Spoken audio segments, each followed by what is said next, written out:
And in Islam, we believe that there's only one God. Yeah. So where do you get two gods from? So those two things don't really add up to me. Shall I just? There's an error, a mistake in your understanding of the Christian faith Okay. in what you've explained, because Christians don't believe that Jesus was praying to himself. We believe that Jesus was praying to the Father. Yeah. Allow me to address both your points, because you made 2 points and there's 2 points of confusion. Yeah. It's kind of like if I said that Muslims worship Muhammad, that would be based on an error, wouldn't it? Yeah. Because you know and I know that really Muslims don't worship Muhammad. Yeah. Yeah. So what you're saying is the equivalent of something like that. You're saying something that we as Christians don't believe. Okay, so you're rejecting something, but you're not rejecting Christianity. No. You're rejecting something that you think is Christianity. I believe that the Bible is flawed, but I don't disagree with everything inside it. Yeah. So let me just address the first 2 points that you made. Who is Jesus praying to? How was he praying to himself? And how do you get two gods? Not himself. Right. Well, that's what you said, so that's what I'm addressing. You said that Jesus, how can Jesus pray to himself? We don't believe he was praying to himself. We believe that he was praying to the Father. But then you said, well, how do you get two gods? We Christians don't believe in two gods. We believe in one God. I've never yet met anyone that can prove to me that I believe in two gods. We believe in one God that from eternity to eternity, without ever changing or without ever becoming it, has existed as Father, Son and Holy Spirit. But these Father, Son and Holy Spirit are three persons within one divine nature. Now, let me just explain to you how three can be one and one can be three. Just with you saying that, I think there's a lot of Christians that have their own little interpretations of it as well. So what you said, and that fellow didn't agree with what you were saying. So in Christianity as well, they have their own little interpretations, and it does vary as well. Well, I think actually all Christians agree that there is one God and three persons. But not all Christians are as adept as explaining that belief as one another. So some Christians are less adept at explaining that than others. So the way he portrayed it was inefficient? Well, I don't know how he portrayed it, and I'm not going to pass comment on how he portrayed it because I wasn't there for the conversation. And I don't think Christians should be eager to condemn other Christians that they've not met. So my point is that... I don't write the Bible off. I just don't agree with everything in it. Yeah. But what I would suggest to you, I mean, when was the last time that you read the Bible? 3 years ago. 3 years ago. And were you always a Muslim? Yeah. Yeah. Cool. Okay, so in my experience of speaking to Muslims, and I've spoken to many, many Muslims, there is a consistent misunderstanding of what Christians believe. And it is propagated here very strongly in the corner.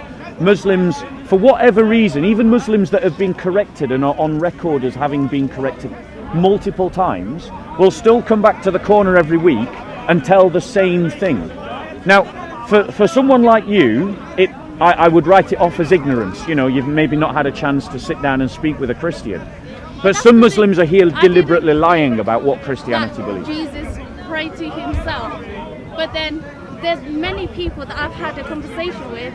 They are saying that Jesus is praying. Yes. But then why would he be praying if he's also claimed as God? Right. He's meant to be superior. That is praying to him. That is a fair question, and that's an absolutely fair question. Like I said, in Islam we think there's only one God. So where does the concept of two gods come from? We don't. Firstly, please hear me when I say this. So we don't believe in two gods. We don't believe in two gods. Do you believe he's the child of the Father? Yes, we do. But we don't believe in two gods. So every time you say that, what it's telling me is you're not actually engaging with what I'm saying. You're not hearing what I'm saying to you. Engage with what I'm saying in the same way that I engage with what Muslims say about Islam. Don't just repeat something because other Muslims have told you or you've heard it on a Zakir Night video. So what I'm saying to you is that Christians believe in one God. But we believe that God has eternally existed as Father, Son and Holy Spirit. That's our belief. Okay? Now, the obvious question then is, how can three be one and one be three? Because at a very basic level, that sounds contradictory.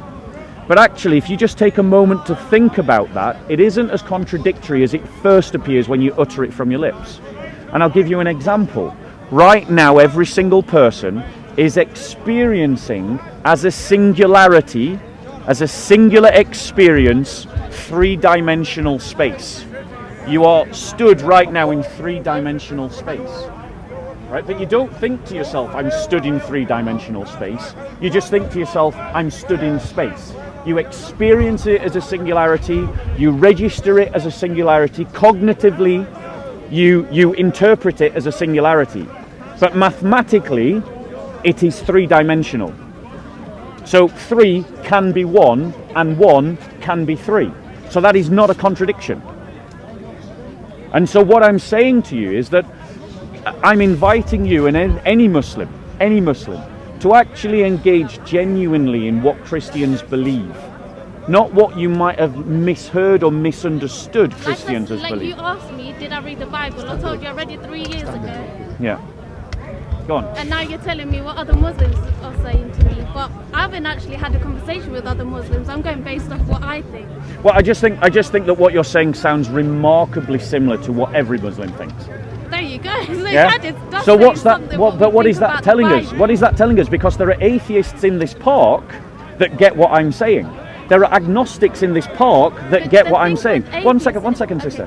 There are Jews in this park that understand what I'm saying. The only people that say the things that you're saying are Muslims. So that tells me it's not something about the Bible and it's not something about Christian beliefs. It's something about what Muslims are telling Muslims. Because if a Jew can get it and an atheist can get it and an agnostic can get it, then there's no reason why a Muslim can't unless they're not actually listening to us. I think the only person that would listen to you and see it in your perspectives is an atheist. I don't think a Jewish would actually. I have known and spoke with Jews who, whilst they disbelieve what I believe, maybe some, but they understand what we believe and they engage. So what I'm saying to you is that whilst I think that you have received information either indirectly or directly that has prevented you from actually sincerely and honestly engaging with what Christians believe, and that's what I'm inviting you to. Monotheism, not polytheism. I'm not inviting you to worship 3 gods. I'm inviting you to worship 1 God. Now you asked the question about Jesus being the Son of the Father, and you said, I thought he was greater. Those were 2 things that you said. You see, that's another thing. We don't believe that God needs any partners. There's only God and God alone. So, and also in Christianity, you believe that God is superior too. Well, so then, where does his Son come into it? Isn't God meant to be superior in a way that he doesn't need anyone or any partners? Yeah, let me address that point, because again, it's a fair question. I am interpreting I'm trying to understand. Yeah, completely. And at this moment in time, I'm interpreting everything you're saying as being sincere. You know.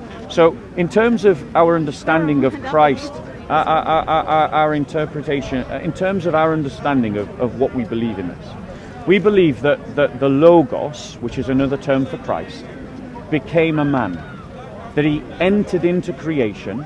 And that we actually describe himself as humbling himself like a servant. That is actually almost ad verbatim what he says in Scripture, in my Scripture. So we actually believe that the Logos, the Son of God, lowered himself to the status of a servant. Yeah? And by doing so, helps to redeem humanity. Okay? And in that status, as a humble servant, he then, in his humanity, prays to the Father like every good human being should. Okay? So it's not a contradiction. It's not that God has suddenly stopped being God, or that somehow God is worshipping himself or praying to himself.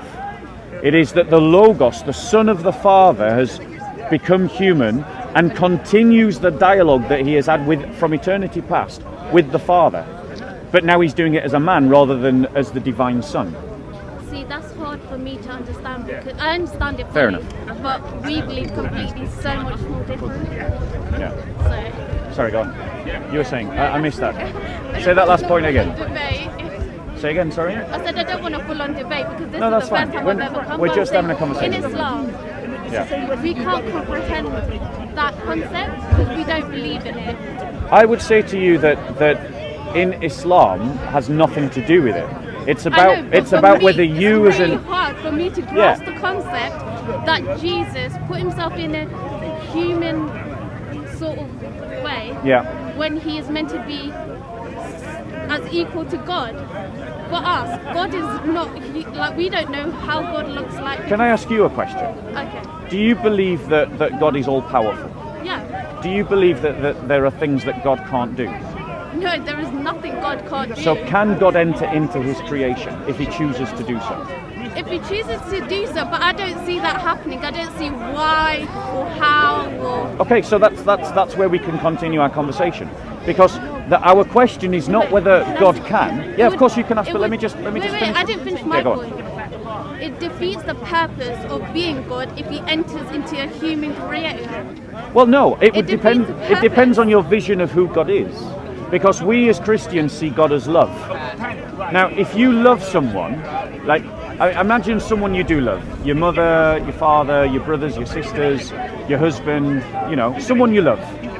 If they were in trouble on the end of a sewage line and the only way that you could rescue them was to crawl through all the crap, all the sewage, would you crawl through all the sewage to get to them to save them? Yeah. Right.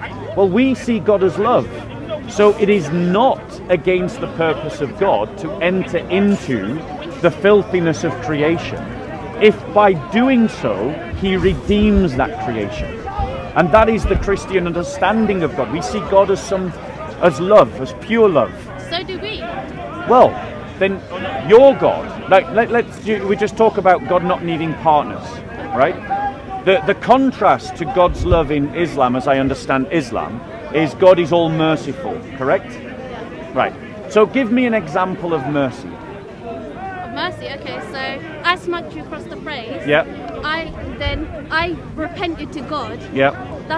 And he forgave me. That's mercy. That's an example of mercy, I agree. Can you give me another one?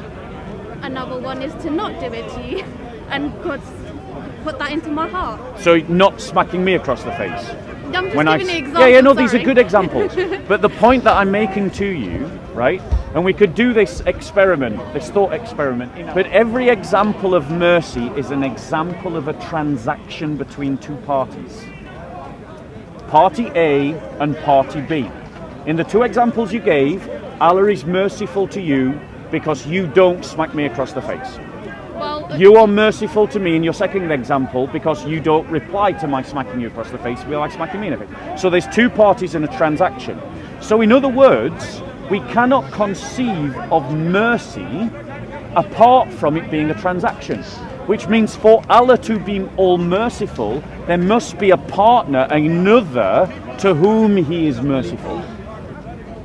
Well, we do connect with God, but I don't understand your point. So how can Allah be all merciful before creation?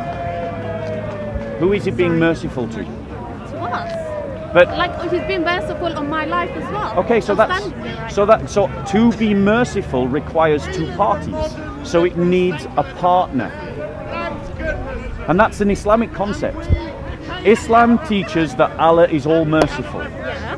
Logically, you can't think of mercy without it having a transaction between two parties. Yeah, between me and the Most High. Exactly. So Allah needs you to be merciful.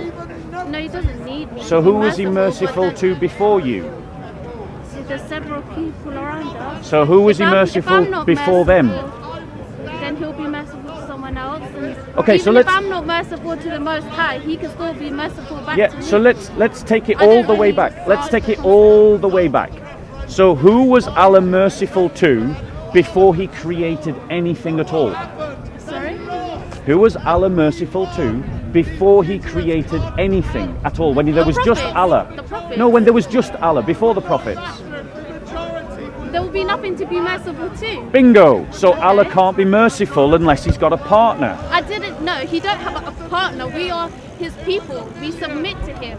Yeah. But he doesn't have a partner. But my point to you is... He created us, so we can go about our life, but then we need to bear in mind how we go about our life, because God created us.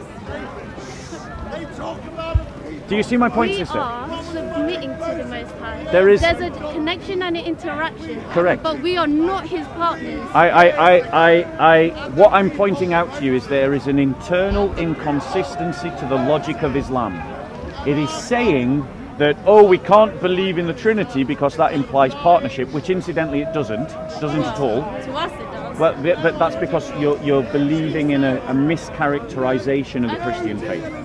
I'm engaging. Let's say that is the case. Yeah. Well, continue. So, but what I'm saying to you is that within the concepts of Islam there are inconsistencies. Okay. Yeah, and like the one I've just given you. Allah being all merciful, but he can't be merciful until he's got someone to be merciful. Yeah, but the point. Yeah, I am connected with the Most High, but So I that's don't a need transaction. to be his partner. So that's a transaction. That's a transaction. It's a communication. So in other words, for Allah to be all merciful, he needs someone to be merciful to. No, he don't need to be merciful to us, but he is. Do you Right. get it? Right. My point is, if Allah is not what he says he is, Okay. then when he says that he is a thing and he isn't that thing, that would mean that Allah is lying. But if Allah is what he says he is, then that means those things can't change. They have to always be there. So one second. So by contrast, what I'm saying to you is that I reject Islam partly because of things like the self-contradictions within Islamic teaching, like the one I've tried to elucidate today. By contrast, when I meet Muslims who reject Christianity, when I don't reject let me it. finish, I disagree sister. with things in it. No, so that's a form of rejection. So when you reject, and Muslims reject Christianity, when I speak to them and ask them why are they rejecting Christianity, what I find invariably is that they're not actually rejecting what I believe, they're rejecting something they think I believe. Perfect. And when we explore the thoughts, it doesn't marry up to what I believe Opinion anyway. is not a fact. What did you want to say, brother? Go on, bro. You wanted to jump in? Just regarding the mercy, sorry to interrupt you. Okay. Just regarding the mercy according to Muslim scholars, to the best of my knowledge, when it comes to mercy, they speak about two names. They are mentioned in Bismillah ar-Rahman ar-Rahim. You know that? Yeah. Ar-Rahman ar-Rahim. Yeah. They interpret ar-Rahman as the one who has this mercy Yes. as a self-attribute. Yes. And ar-Rahim, the mercy which needs the one to whom he is merciful. Yes. The one who needs. So Allah has a need. What kind of need? How do you define Well, that you need? just said it. These were your words. Okay. We're talking about attributes of Allah. Yes. Yes. So scholar says Ar-Rahman, Ar-Rahim. Yes. Do you agree that these two are talking about mercy? It would appear so. Yes. Yeah. Okay. Okay. You seem to have knowledge about Islam. That's why I'm assuming you know these things. Yeah. So Ar-Rahman, Ar-Rahim are two attributes, two names of Allah. Yes. But the first one is as the mercy which is self-evident or something, which is in the self, in itself.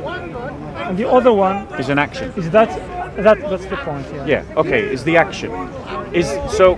Does it not say? Is not one of the 99 names of Allah that Allah is the all-sufficient? By the way, there isn't only one. Yeah. I know there's more. But in the 99 names, one of them is all-sufficient, isn't it? Yeah, it's self-sufficient. Self-sufficient. So not needing another. Yeah, he doesn't need Right. another to exist. But for Allah to be merciful, he needs another to be merciful too, right? No, he doesn't. So give me an example of mercy that doesn't involve a transaction. No, I just told you that what the name Ar-Rahman, it means something which is in the self. I thought Rahman was most magnificent. No, there are things which are lost in the translation. I thought Rahman meant the Bismillah, Yeah, Ilah Rahman, Ilah Rahim. The most magnificent, the most merciful. That's how it's gracious, the most merciful. most gracious, the most merciful. Sometimes the most beneficent. Yeah. And, Right, but the point is, so merciful is distinct. Rahim is distinct from Rahman. Right. So my point to you is, Rahim requires another. okay. And if I'm wrong, give me an example of Rahim without another involved. Can I talk about something different? No, I want you to answer my question. For the moment, let me clarify this point. Regarding Ar-Rahman, Ar-Rahim, if you see throughout the Arab history, no one is called by this name, Ar-Rahman, or no one has this attribute. They are, for example, this person is merciful to his father, to his mother, to his brother. In Arabic, we say he's Rahim. So he shows mercy to this person. When it comes to Allah, he's Ar-Rahman Ar-Rahim. It means his mercy is not only does not only involve this connection with his creation, but it's within himself. Having these attributes, do you believe that you can have some attributes that you don't need to connect them with others? There are things that are in your character that you don't need to connect with others. Yes, but mercy is not one of them. But mercy is not one of them. There are things that you can have within your own character that are not dependent upon another. But mercy doesn't fall into that category. Mercy falls outside of that category and falls into one of those categories, like love, that requires another. Okay. So now going back to the question that you haven't answered, give me an example of Rahim that doesn't require a transaction between two parties. Rahim, mercy. Yeah. Rahim by definition means there is another party. Thank you. So, in other words, for Allah to be the most merciful requires, by default, that there is someone else to be merciful to. Is that not logical? I told you that there is Ar-Rahman first. No, we're talking about Rahim. We're not talking about Rahman. We're talking about Rahim. So, Allah requires someone else to be most merciful, right? When you say requires someone else, if you want to contradict the self-sufficient, then you have to define the self-sufficient first. Yeah, let's talk about that. Okay. What does self-sufficient mean to you? Well, he doesn't need someone else to Right. exist or someone to survive. Yeah, and he doesn't need someone else for his other attributes. He's not dependent on someone else for his eternal That's not nature, for his dependency. knowledge, for his... Is it dependency? Well, if you need someone else to be merciful towards, yes, that is dependency. Okay, I can ask you a question. God created It's an the universe. ontological dependency. God created the universe. Yes. Yes, we both believe that. Yeah. So God had the power to create the universe. Yes. Did he need to create the universe to show that he had the power? No. Here we go. No, hold on one second. We're talking about mercy, not power. No, we're talking about God's attributes. Well, yes, exactly. So we're talking about one specific attribute of mercy that requires, by your own admission, another party. What I'm Right, one second. Right? Now, this is a self-contradiction because the 99 attributes of Allah supposedly state that Allah is self-sufficient. In other words, He is not dependent on anyone for His attributes, for Himself.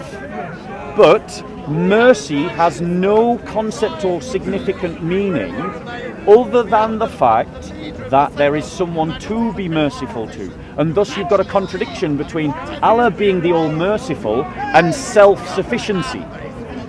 Because you can't be merciful without a transaction between two parties, but Allah is supposed to be able to be all of His attributes without another party. You lost me. I'll do it again. Thank you. Yes. Okay. Yes, thank you very much. Here's the contradiction. Premise one. Mercy requires that there is two parties that can perform a transaction. Well, I told you the scholarly view in Islam. Rahman Premise ar-Rahim. two. Premise two. Yeah? You kept trying to talk about Rahman. I'm talking about Rahim. Well, they both talk about mercy. They're not. We agree to that. I'm being moved by the cameraman. One second. So, like Rahman, we're talking about Rahim. Stop trying to change the subject. No, we're we're talking about Rahim. We're talking about Rahim. One second. We're talking about Rahim. Yes. Premise one. Premise one is that you cannot be merciful without someone to be merciful to. Premise two. That if you are merciful to another party, you are dependent upon that party to be merciful. Conclusion. Allah is not self-sufficient because Allah requires another party to be merciful to. Therefore, He is not self-sufficient. Thank you very much. So where's the problem with my Yeah, logic? you made your assumptions and then you built the conclusion upon your assumptions. Okay, so tell me where's the flaw in my logic? I said that the scholarly view of Muslim scholars Yeah. is that Ar-Rahman and Ar-Rahim are both linked to mercy. No, and then I said no, Rahman is about being gracious. Rahim is merciful. They are consistently translated as different words, and you're trying to blur that line. No, I'm not blurring that line. says it. I agree that they are translated this way, and I gave the translation in the same time you were good. You said that most gracious, most beneficent, and most another one. So I have no problem with Bismillah, Al-Rahman, Al-Rahim, most gracious. That's the translation. Yeah, you are trying to blur Rahman with Rahim because of the self-contradiction of the idea of Rahim with the idea of self-sufficiency. I'm not bringing anything new. I just conveyed the scholarly view of Muslim scholars. Yes. Interpretation. And there is a logical flaw within their premises. No, Like but there is a they logical say- flaw in yours. Because you're trying to say that Allah can be self-sufficient even in His mercy when His mercy requires someone else to be self-sufficient to, and that is a contradiction. Okay. Again, I find no problem in what I said. Because Ar-Rahman, Ar-Rahim, even as an Englishman whose first language is English, you can see the similarity in each of them. Ar-Rahman, Ar-Rahim, the same letters. They're both related to mercy. The first one is in Arabic, Ar-Rahmatu al-Wasi'a, or Ar-Rahma al-Dhatiyya, which is in the self. The second one is Ar-Rahma al-Wasila, which is something which transcends, or something which goes to another party. Yeah. So there is no problem with mercy. So no, From there a is a Muslim problem. scholarly point of There is view. a problem if you believe in the idea that Allah is all-sufficient. Is He all-sufficient or partially sufficient? Sorry? He's self-sufficient. Self-sufficient. If He is self-sufficient and that sufficiency is all-sufficiency, then that means there isn't space for your distinction. Because what you're doing is you're giving with one hand and then you're taking away with the other. You're saying that actually Allah is all sufficient, but really when I say all sufficient, what I really mean is only partially sufficient, because there are some things He's not sufficient in. But I You told can't have it both ways. You're saying that He needs someone to be merciful. I told you that He is merciful. Let's in try and the move the first conversation forward by just thinking more closely about what self-sufficiency means. Is Allah all sufficient or partially sufficient? place. Self-sufficient. Self-sufficient. This is the translation Do you I mean understand. do you mean this in every sense or in some senses? No, He doesn't need anyone. In any sense. I'm sorry? In any sense or in some senses? I'm not sure. You're not sure whether Allah is No. self-sufficient in every sense. I don't know the thread you want to follow. That's why I said I don't know. But Allah subhanahu wa ta'ala doesn't need anyone. Doesn't need anyone. Those are your words. Does not need anyone. So how can He be merciful without someone to be merciful to? I told you the Muslim point of view. But you're just not engaging with what's right in front of you, bro. You're trying to argue that Allah is all sufficient in every sense. This is exclusionary language. This means in toto in Latin. It means in everything. But then, when I point out the contradiction to you, you try to parcel that off and separate that from the rest. You can't have it both ways. If Allah is all sufficient in every sense of the word, then He does not need anyone for anything. But you have already admitted that for Allah to be merciful, He requires someone to be merciful to, and that is not self-sufficiency. So where does the contradiction lie? Is Allah all merciful and not self-sufficient, or is Allah all self-sufficient and not all merciful? Allah is Ar-Rahman Ar-Rahim. Ar-Rahman means Rahma Dhatiyya, which is in the self. Before He created His creation, He was Ar-Rahman. And He was Al-Qawi. Before He Okay, was the powerful, yeah. even before creating this thing. Okay. And He had the knowledge, Al-Alim. Yep. So after creating the creation, what's the difference? So are you saying that after creation He then becomes Rahim? No, He is Ar-Rahim. It means He has... So if He was Rahim before creation, who was He Rahim to? He had...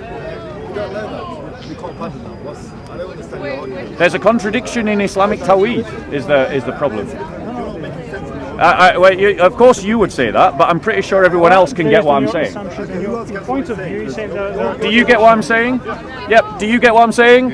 Do you get what I'm saying? Yeah, there's so 3 people get what I'm saying. The only people that's saying I'm not making sense are the Muslims. So we have to Do you get what I'm saying, sir? There you go. 4 people get what I'm saying. You don't. Maybe you should go back to school. So go back to creation, right? You tried to argue that Allah was Rahman before creation. You keep trying to move the topic of conversation to the Rahman when I want to talk about the Rahim. Yeah, because Was Allah Rahim before creation?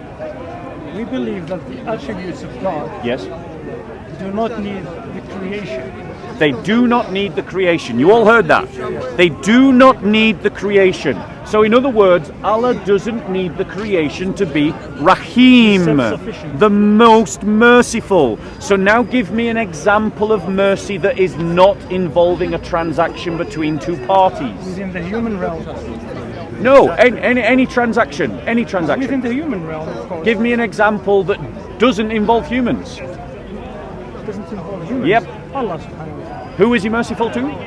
He's merciful. Himself? Was Allah merciful to himself? He is merciful To himself? in himself. Before not to creation. himself. No, mercy is an action. That's the point. You're defining mercy as an action. That is, mercy cannot exist in your heart without doing anything to another party. So you can't have the intent of mercy. But what I'm saying is that intention means absolutely nothing at all unless it is something that is acted on. That intention. Is it mercy? That intention. mercy? No. Mercy it's nothing. It's an intention. I can intend, one second, I can intend to help the poor, can't I? I can intend that. But unless I actually take my money out of my wallet and give it to the poor man, my intention counts for nothing. But the intent. But the intention's The still there. intention is mercy. No, brother, the intention is meaningless at all unless there is something to do it to. If there are no poor people, I wouldn't have the intention to help them. Then that comes down to your own opinion. So what we're saying is that Allah's intention is some amorphic, non-descriptive, nebulous, undefined reality until there is something to define it within. Right, so give me an example of mercy that isn't a transaction. Within the human realm, yeah, it's a transaction. Right, so all of our reasoning tells us that it's a transaction. All of our reasoning tells us that it's a transaction. Yeah? That it is no good simply to say, well, I got the intention to be merciful, but not actually do it to someone. So in other words, to be merciful requires a creation, which means that Allah is not self-sufficient in his attributes. He requires something to be merciful to. Is it a requirement of a choice? Is it a requirement of a choice? His attribute of being merciful has been there from day one. Day one? Day one, day done. To whom? But to whom is he merciful to? Before creation, who is he merciful to? The creation of everything. The heavens, the earth, and everything in between. Maybe you can ask him. Yeah. Well, what I would you agree that he can't be merciful to himself? You don't agree, or you do agree? You don't agree that Allah can't be merciful to himself? Are you suggesting that Allah has sinned in some way that he needs to give himself mercy? See, what you're doing is you're comparing him to a human, the human element. He's not human, bro. Get that in your mind. He's not human. Okay, so he's a creator. He doesn't work the way we do. Let's try and move this conversation forward a bit, because we're kind of going round in circles. People, no, it is healthy. I always find it funny. I always find it funny that the Muslims find criticism of their religion unhelpful dialogue, but never go round to the Dawah team, ever. Never go round to the Dawah team and tell them that their criticisms of Christianity is unhelpful. Aren't you generalizing Okay, now? but let's try and move This is it. generalizing. Let's try and move it. Let's try and move the conversation forward. Do you believe that you are made in the image of God? Do you believe that you're made in the image of God? No. Okay. Not literally, not in the meaning way. Right. So we Christians believe that we are made in the image of God. Now let me just explain what I mean by that, because it's important. We believe, and I'll explain why it's morally important as well. We believe that we're made in the image of God. And to use an analogy, it's much like a photo of you. Yeah?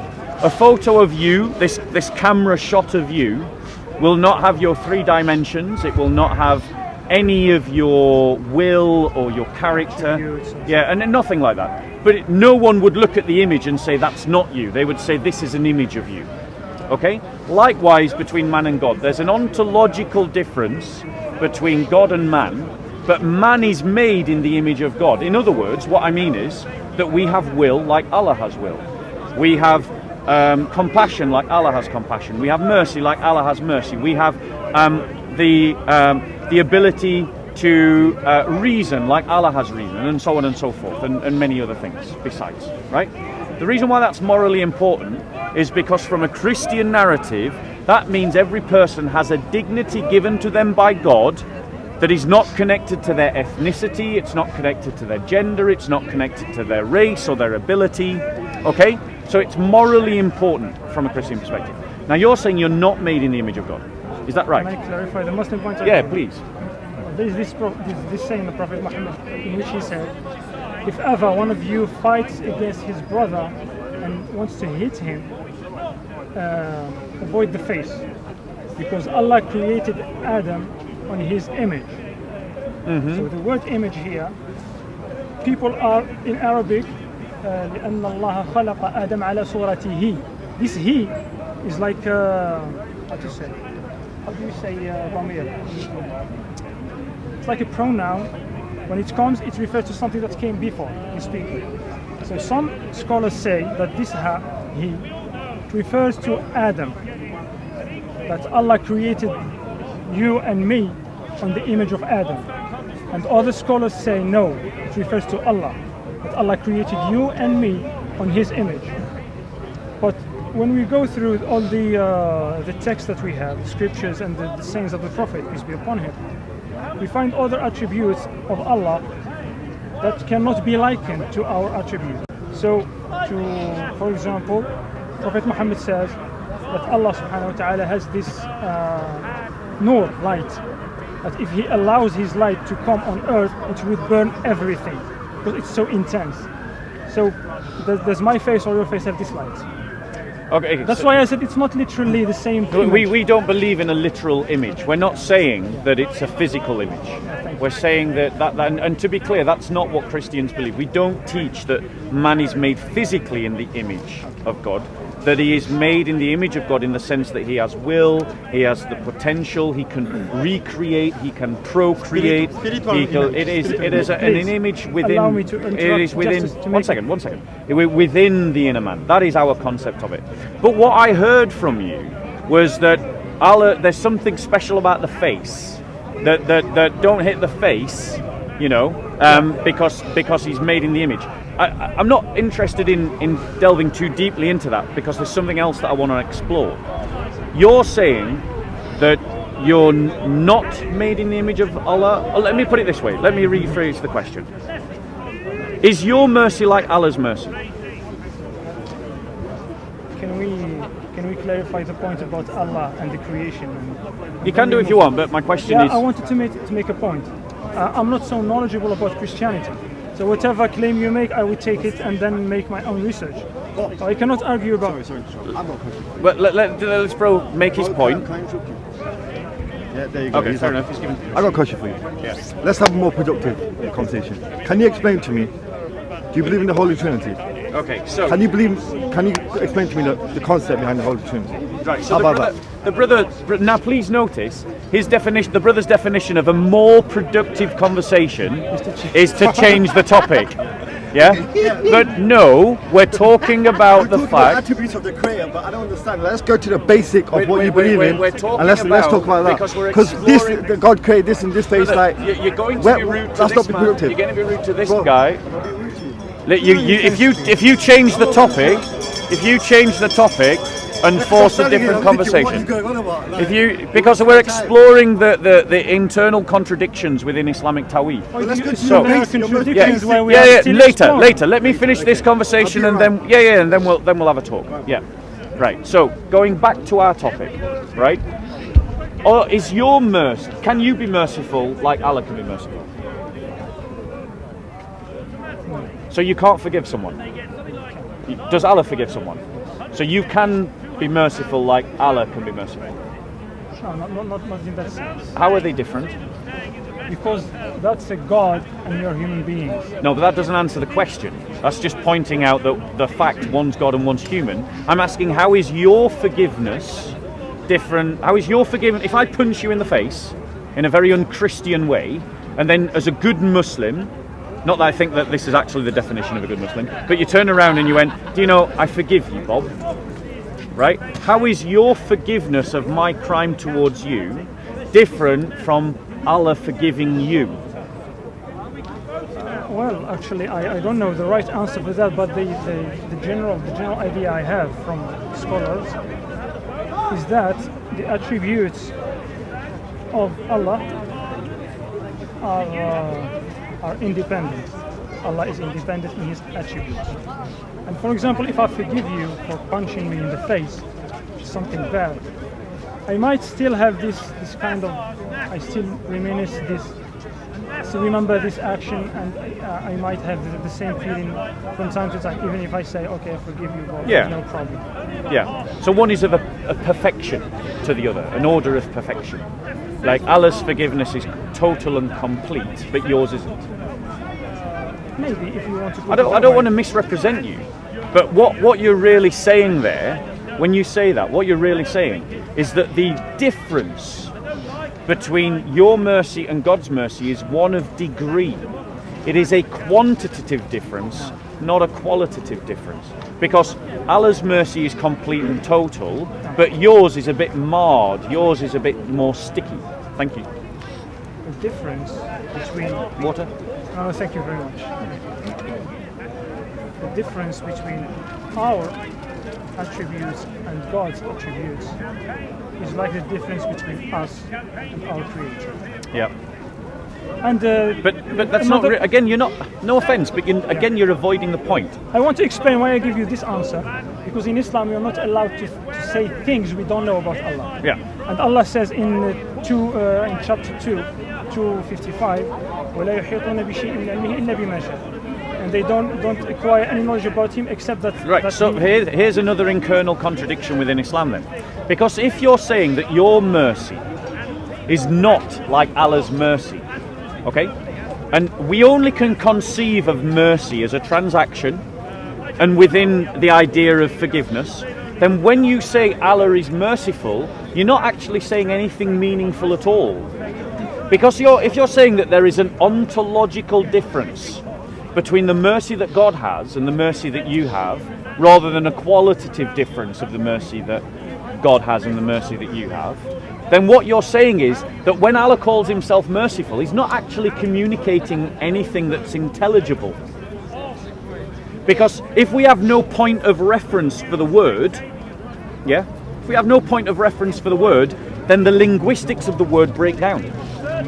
Which is why, in the Christian worldview, it's important that man is made in the image of God. Because if man is made in the image of God, when we say God is love, for us to have an approximation of what that means, we can refer to what we know to be love in ourselves.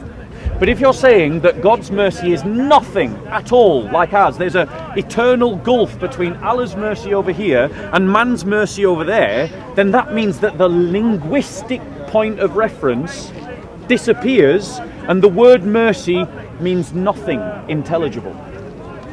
We talked about this point in the first point when we talked about Ar-Rahman Ar-Rahim, going back to that point, and we agreed that it has to do with mercy. It means mercy, and I told you. But what does that mean? Yeah, that's the point. Tell me what mercy means. I don't know how to define it as a feeling or as you said, intention. I don't know how to define it. You don't know how to define it. So in other words, right, are you saying that because you just yourself within your own competencies are unable to define it? Or are you saying that there's no Islamic definition of it? No, within my knowledge. Okay, so I understand mercy to be an act of gratuitous You expect nothing in return. Forgiveness. It's something that, like, you do me wrong, or you cannot repay me in any way, and then I gratuitously build you a home, even though you have no means to ever repay me. Or you've done me wrong, and rather than taking out justice against you, I just let it go. So this is mercy. This is mercy. Would you agree that's mercy? It's forgiveness. Well, is there a difference between the two? Okay, we can use forgiveness because let's not get distracted. Let's use forgiveness because if we're saying Allah is all forgiving, and if we're saying that God is all forgiving, unless we can refer to ourselves to understand what that word means, as I've just done right now, which you seem to go along with, though you redefine it as forgiveness. If we lose me from time to time, to be honest.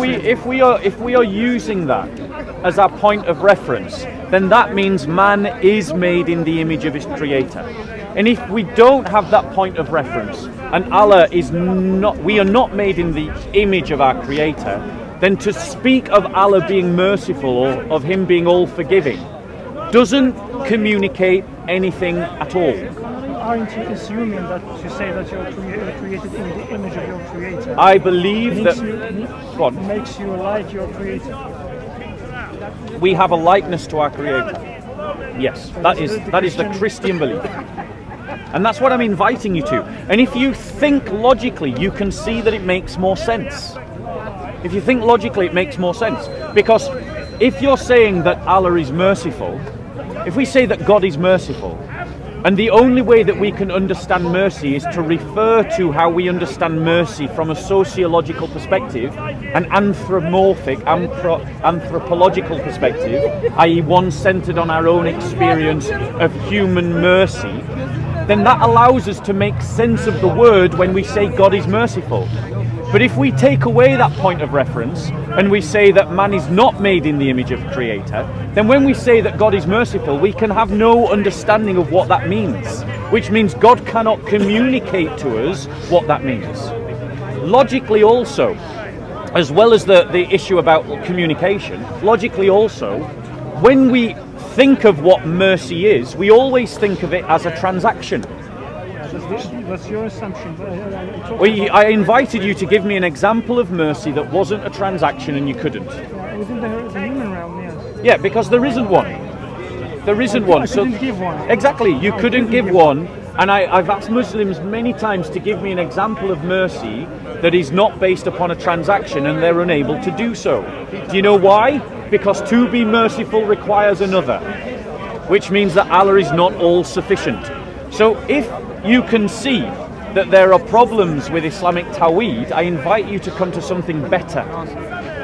The Christian faith, of course. Maybe he was just that by default, God, Allah, and he was waiting to use his transaction. Right. That's the same point he's talking about. That when you say he was waiting, it means he needs the exactly.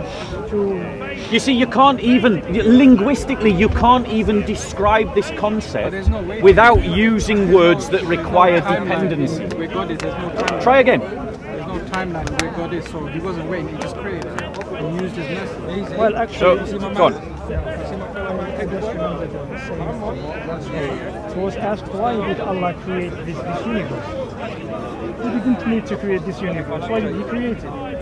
He said that Allah wanted, he didn't say needed. He said that Allah wanted to communicate his attributes to his creation, like mercy, like mercy, like forgiveness, and he wanted to have these people who are pious, then to, as a sign of his mercy, to send them to heaven. Just think what you've said there, because you've proven my point. You've just said Allah wanted to communicate his attributes to his creation, which means that he requires his creation to communicate. He wanted in the first place. That is a dependency. He wanted. Yes, but the point is, choice. It's a dependency. Communicate, which is exactly the point I've been making all the way through this conversation, which is that Allah can't communicate his mercy unless he's got a party that he can communicate his mercy to, and therefore he is not all self-sufficient. But the point is that he did have those attributes before creating the creation. He wanted. He didn't need the creation. So how did he communicate his mercy before creation? He had it. Who did he communicate? Who was he merciful to? He had it as a self-attribute. A self-attribute. A self. Go on. I want to ask something. Is it connected to the topic? Yeah. Okay. I think it's connected to the topic. I think he tried to explain us how they understand this act of mercy. I think, in my opinion, I think he talked about the Trinity. Yeah. The Trinity. Let me. You want to talk about Trinity? And we're not going to talk about the Trinity. No. Brothers already tried that. To explain what he said, what he tried to say. God he needs to, let's look at this act of mercy as a manifestation of God. Yeah, God to manifest Himself. Yeah, that means when God manifests into the creation, that is we call it Holy Spirit. To see this manifestation, you need the information, and then this is a triangle of this divine God, divine Trinity. Divine Trinity. Trinity, yeah, and We don't have- we don't- Let me finish. He tried to explain this divine Trinity as this divine nature is not matter. It's not something you existed before the creation, but to see it, to comprehend it with our mind, or to see it, we need this manifestation. We need this God to manifest into the creation to see. Through the information will come through this manifestation.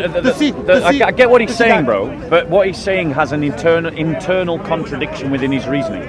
It's like a man on an island. His argument is essentially God is a man on an island.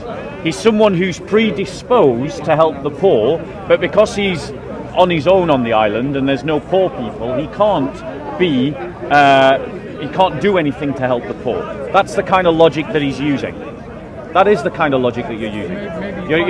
You're trying to say that Allah had it within Himself to be something, but because there was no one to be that something to, therefore it wasn't expressed. That's your argument. There was no one. So that proves the point I'm making, that to be merciful requires someone else. That's assumption. But you have to look I'm pretty sure that is logical, and I'm the only way. Shall I tell you how you can beat me in this argument? No, I don't want to beat you. I just No, want to I'm have just an trying to argument say. with you. I'm just trying to say the way Conversation. to shut this conversation down is to give me a logical definition, a logical example of mercy that is not a transaction, and you can't do it. Well, I can't do it. Can you do it? Can you give me an example of mercy? If you wear That is his not a definition transaction. and your definition in front of God's understanding, I think this one makes more sense. Because we can't explain everything. So maybe he's on the island. Why does he have to transact it? Well, my point to you is that someone having a predisposition, yeah, it's like me. If I have a predisposition to help the poor, but I never ever help the poor, then that predisposition makes no sense, right? Does it exist or not? That predisposition to help the poor, it wouldn't make sense if there were no But it poor. exists. It wouldn't make sense. It exists. Only if man is made in the image of God. It exists. If man is made in the image of God, it makes sense. Yeah, I told you that there are two views Yeah. according to Muslim scholars. Okay.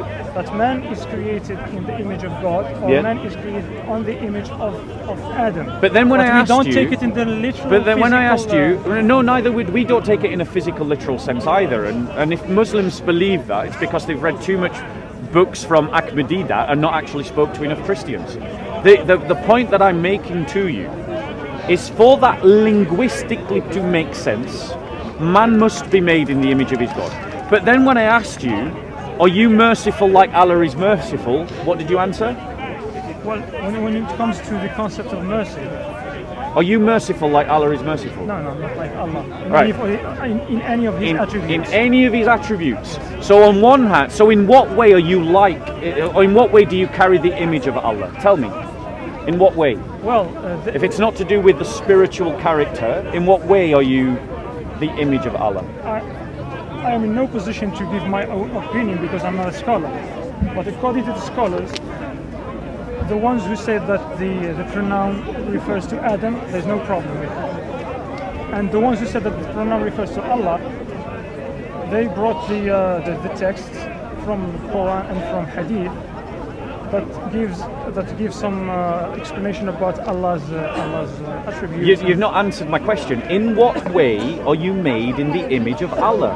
I'm telling you what the scholars say. All you've said is that they've brought some verses out. Yes. So what do those verses say? Yeah, the things that the sayings of the Prophet are the verses from Quran that talk about Allah. When they brought them together, they saw the difference between. You can understand this hadith throughout those verses and those sayings. You've not said anything. All you've said is that people brought some verses out. Okay, fine, I get it. Some scholars brought some verses out. What did they say? Okay. Are you, in what way, so going back to the original question, in what way are you made in the image of God? I've given the Christian definition. It's a spiritual, internal thing. I can be merciful like God can be merciful. I can be forgiving. I can love. I can be compassionate. I can be charitable. You know, I can be right. So that's the Christian definition. You believe those attributes are the same as God? We believe that they have the image of God. They are the likeness of God. Like a photo is the likeness of me. I can hold up a photo. It looks like me. Everyone can see it looks like me, but in no way is it me. There's an ontological difference between the two. So what way are you, according to Islam, in what way do you say you're made in the image of God? I told you that I don't have enough knowledge to Okay, fair enough. You can't answer that question. Yeah, okay. So you can't answer. So let's move on then. If you can't answer the question. What was the question, please? So the question was, In what way? in what way, according to Islamic belief, are you made in the image of God? Conceptually, the mercy. We understand the mercy conceptually.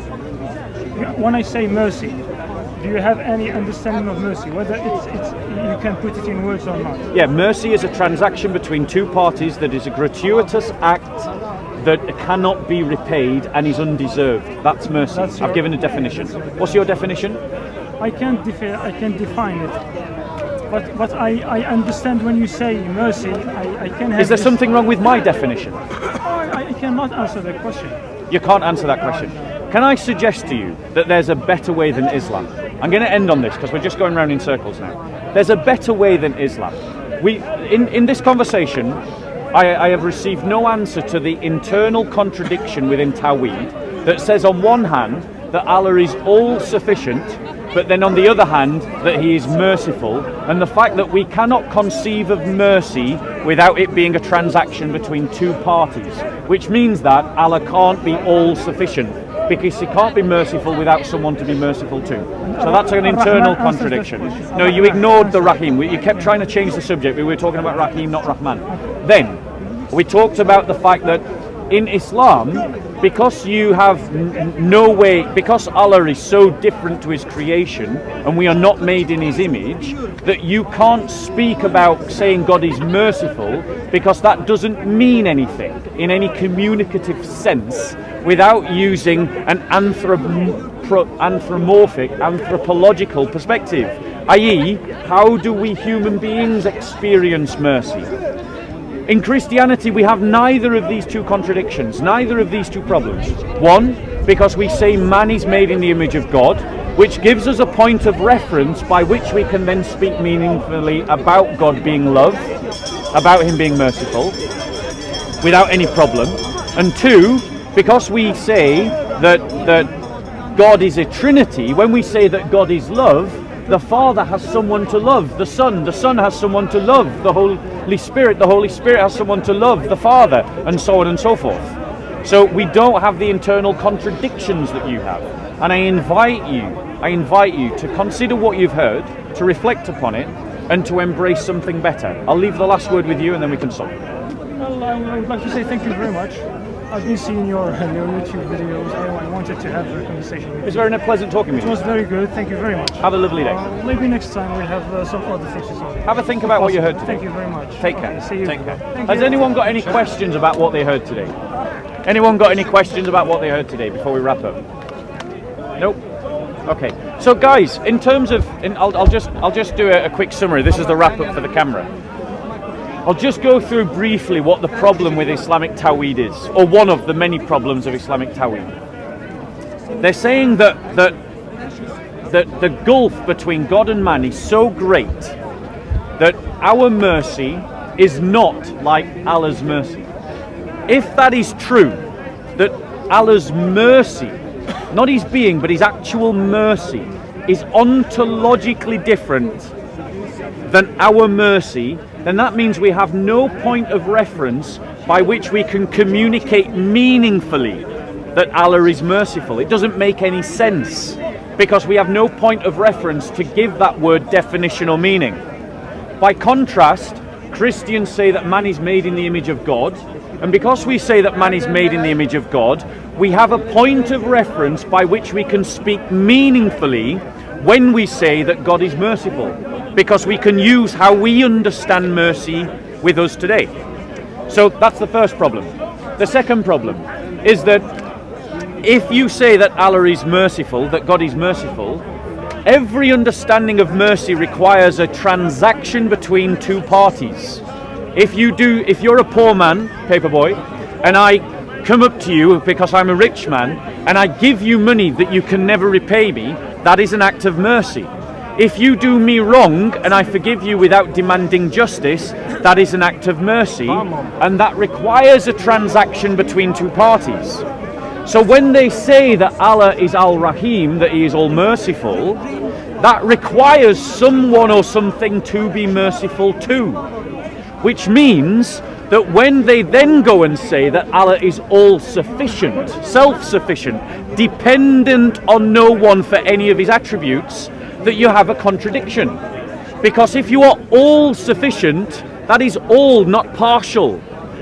But if there is something which requires you to have someone else, then that means you are dependent on the someone else to be merciful to. Christians don't have this internal contradiction, because we say that God is love, but then we say that God is Father, Son and Holy Spirit. So the Father loved the Son loved the Father loved the Holy Spirit loved the Father, the Holy Spirit loved the Son loved the Holy Spirit. So we avoid the kind of internal contradiction that Muslims have within their concept of TAWHEED. And I invite you, if you can see the flaws of TAWHEED, the inconsistencies of the logical inconsistencies of Islam, to stand upon something better, the Christian faith. And if you're a Christian, to be confident that when they attack our Trinity, when they attack our belief in monotheism, that we can have confidence, A, that is a defendable position, which we're just about to go and do, and that B, their own deen, their own religion isn't without its internal contradictions and problems. Anyway, I greet you all in the name of our Lord Jesus Christ. Take care.